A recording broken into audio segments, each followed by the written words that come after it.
यसरी फुलहरू लगाएर हाम्रो यो भिडियो तयारी हुँदैछ। यसरी गमला तयारी हुँदैछ।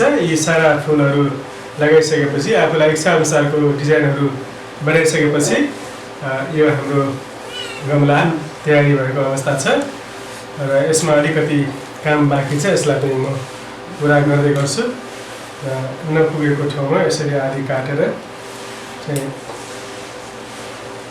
फुलहरू लगाउने काम भइरहेको छ। अब यहाँ आफूलाई इच्छाको फुल म लगाउन सक्छु, आफूलाई जुन फुल इच्छा लागेको छ। यसरी मैले यहाँ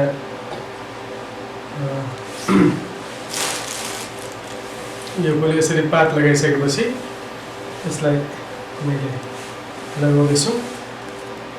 तपाईँ हेर्दै हुनुहुन्छ भिडियो जुन मैले धेरै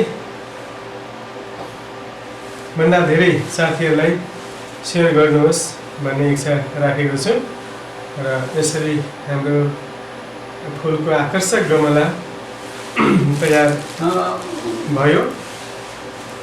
तपाईहरुलाई जुन मैले भिडियो मार्फत देखाउँदैछु।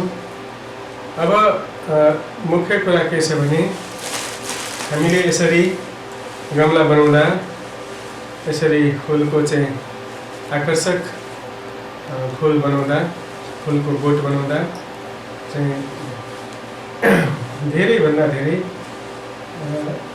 मानिसहरूले सिक्नेछन् भनेर धेरै भन्दा धेरै व्यक्तिहरूले यसलाई सिकेर आफू पनि तयारी गर्दछन् भन्ने आशा लिएर नै मैले यो भिडियो तयारी गरेको छु।